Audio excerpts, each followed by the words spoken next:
Good morning, fourth graders. It's a new week and I'm grateful to spend part of it with you, distance learning. This week you're going to be learning about the lost city of Machu Picchu in Peru, South America. Look for your classroom connections that's being sent to your parents' email. It includes links for our Zoom class meeting on Tuesday, plus my office hours on Tuesday and Thursday. I look forward to seeing you there. The expectation is that you work 2 to 3 hours per week on each subject. I also want you to be independently reading 30 to 60 minutes each weekday, Monday through Friday. Read on the weekend too if you want. Let me know if you have any questions. Today's story is called The Incas by Shirley P. Newman. The Incas were the people who lived in Machu Picchu. They were the civilization in South America, in the Andes Mountains. Most people ruled by the great Incas were farmers. In some places, they cut terraces resembling steps on steep hillsides to create flat spaces on which to plant. Stones between the steps kept dirt from washing down when it rained. Farmers fed themselves and their families with whatever they could grow in their region. Cacao, used to make chocolate, flourished at the edge of the jungle where it was warm and damp. Beans, peanuts, and pumpkins grew in the high Andes valleys. Fruits and vegetables grew in the lower valleys where the days were warm and the nights cool. Andean farmers experimented with potatoes and learned to cultivate many different kinds under various growing conditions. Potatoes were unknown in other parts of the world until the Spaniards arrived and found the Incas growing them. Inca farmers had no machinery or animals to help them. Llamas could carry small loads, but they were too delicate for harder jobs, such as plowing.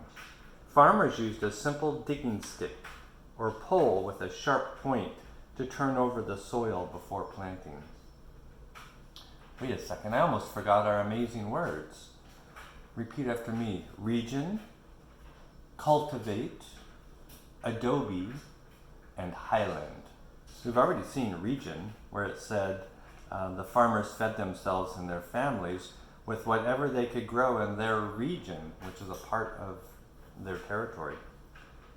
Let me continue reading. A farmer's home was usually a one-room adobe hut. Whether he lived in the warm coastal desert region or in the mountains, the hut had no chairs, tables, or beds.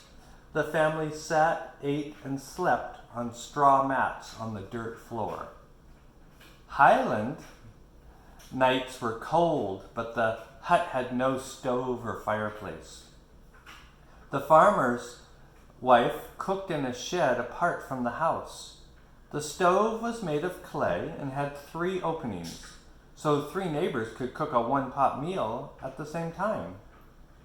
Dried llama dung and grass were used for fuel. Most people ate 2 meals a day.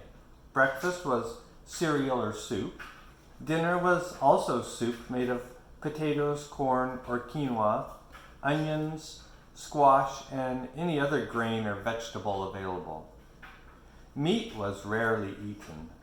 If a llama or guinea pig was eaten for a special occasion, the leftover meat was dried in the sun to preserve it for another time.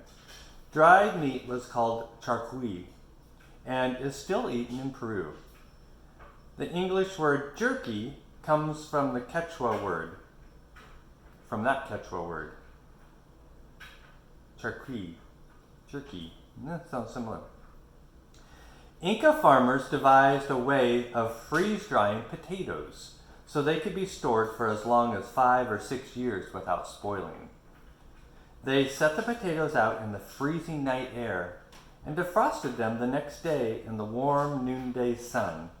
The farmer's wife pressed the moisture with her feet. They still do that today. This process was repeated until the potatoes dried into a thick white chunk that looked like plastic foam. When the family needed potatoes, the chunk was soaked in water and cooked. Chuño freeze-dried potatoes are eaten to this day in Peru, and also in Bolivia, where I live. But this story takes place in Peru. It's the lost city of the Incas called Machu Picchu. If you have access to Pearson SuccessNet, I highly recommend you read this interesting story. Well, I hope you have a great week. I look forward to seeing you tomorrow, or Tuesday, tomorrow, on our Zoom meeting. Goodbye for now, Mr. Conger.